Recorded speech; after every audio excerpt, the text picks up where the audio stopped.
Today we are going to talk about 6 ways to improve your cinematography. These are tried and true principles that I've learned over the years lighting stuff in real life. And so what I've done is I've found different screenshots from movies on a website called ShotDeck. And I want to talk about these 6 principles for you. You may learn something new today, or this might be a refresher for some of you more seasoned professionals. Before we start, I want to say that when we are actually filming, this is art. This is more of an artistic thing. We can be drawn to a certain frame, and we don't have to use words to communicate that.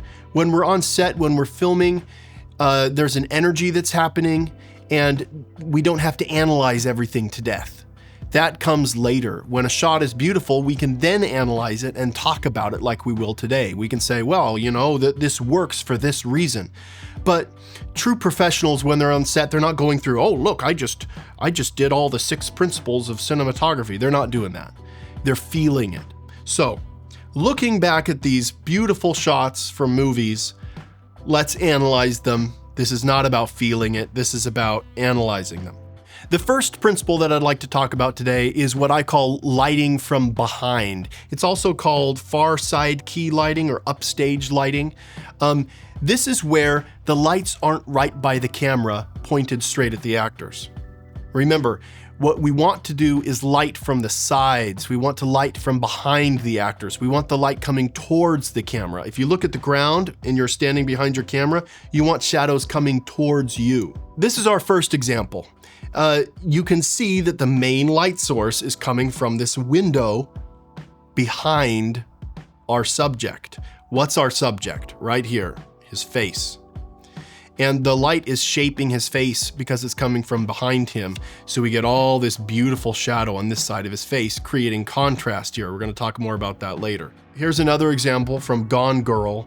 The lighting is coming from behind the actor, which means all of this is dark. Her arm here, look at her arm. You can see that the light is coming from behind. The beautiful rim on the steering wheel and her arm there. Okay, so here's another example from Interstellar. Where's the light coming from? We're looking at the light. The light's coming towards us. These windows are casting light onto her. And like that first example, we're getting this dynamic shot where the back of her is in shadow, this part's in shadow, and we're getting a lot of different exposures here. I want to throw this example in here for you. We don't always have to have perfect light from behind. In this shot, it's all front lit. Now you can see how flat it looks. Everything is bright. She's bright. The background's bright. It gets a little bit darker back here, but that's about it. Everything's the same. It doesn't look quote unquote cinematic, but I'm sure it worked for this scene. So it's okay to break these rules. It doesn't always have to be this way, but if you're looking for the most cinematic shot possible, the light's coming from, it's called upstage lighting. Okay, so the next principle is to expose for the uncontrollable elements in the scene first. This is just an important thing to remember. It's the sky and the sun. You cannot dial down the sun, right? So what you're gonna do is you're going to look at your camera and you're going to expose for the sky first. And then what they probably did in here is brought in bounces, white fabric or something to brighten up her face. So we're exposing for the sky first, and then we're getting her face in the right exposure. It's not always the sun though. In this shot, we have kind of more of an evening light or a morning light. And there's all these windows. Now, you can always bring down the windows with ND gel or something, and maybe these lamps were on a dial, maybe they could control them really well. But if I was filming this in a real space, I would expose for the windows first and then the practical lights, and then I would bring in additional lights to bring up the exposure. And I wanted to bring up this example here from Sicario because this is Roger Deakins. Everyone loves Roger Deakins. And I watched the behind the scenes of this movie, and he chose to have the windows, whenever you're inside, be blown out. He wanted the windows to be white so you couldn't even see outside. So what he did for this shot first is expose for the windows, which in his case meant to blow them out. and make them super nuclear white first. And then he exposed for the rest of the shot, lighting the rest of the shot accordingly.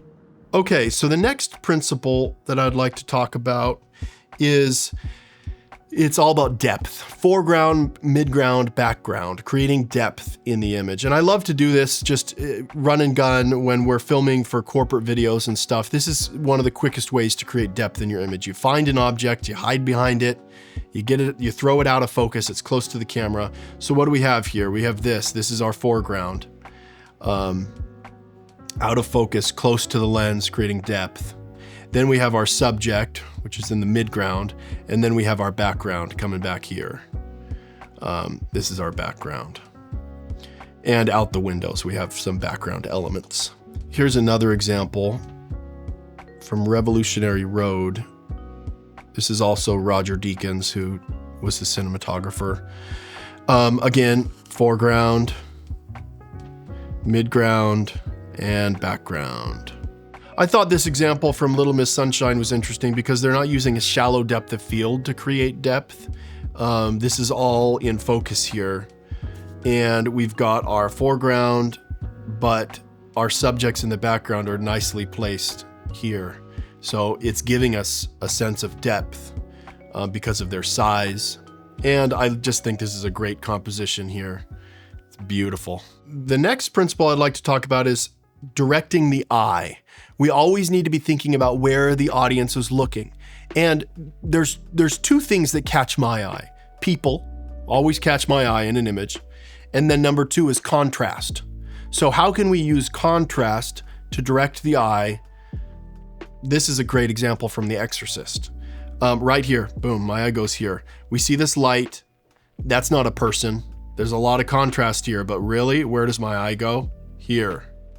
And I think this is just so brilliant. This is an old Hollywood trick to use backlight, again, and fog to be able to bring up the exposure of an area.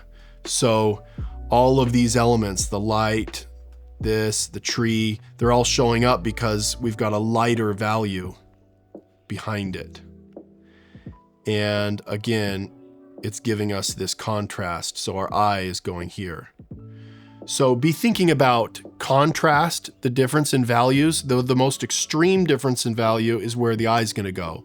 So another way to direct the eye and get people to look where you want to go is with leading lines. This is an example from Everything Everywhere All at Once. First of all, we're going to be looking at her face because she's a human and we look at faces. But look at this. There's all these lines. Things are leading to her. So we're looking at her. A lot of times wide angle lenses will naturally do this. The angles in a room, if you put someone in the center, everything will be kind of be pointing towards them. So this is a great way to direct the eye.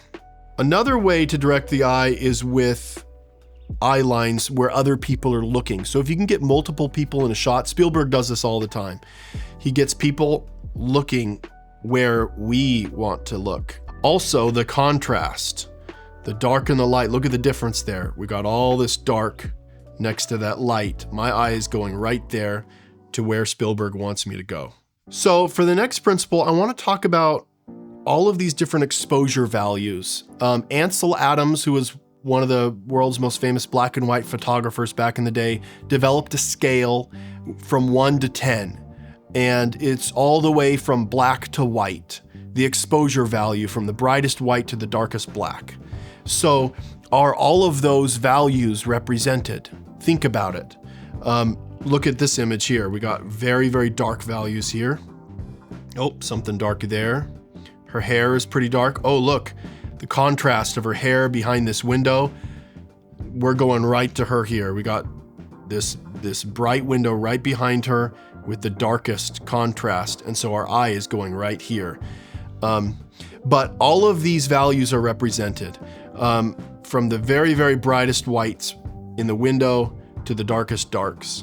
I really like this example from Limitless because the light behind his face, so it's accomplishing two things. It's creating this incredible contrast right here, right near where we want to look, with the bright white light hitting the ceiling.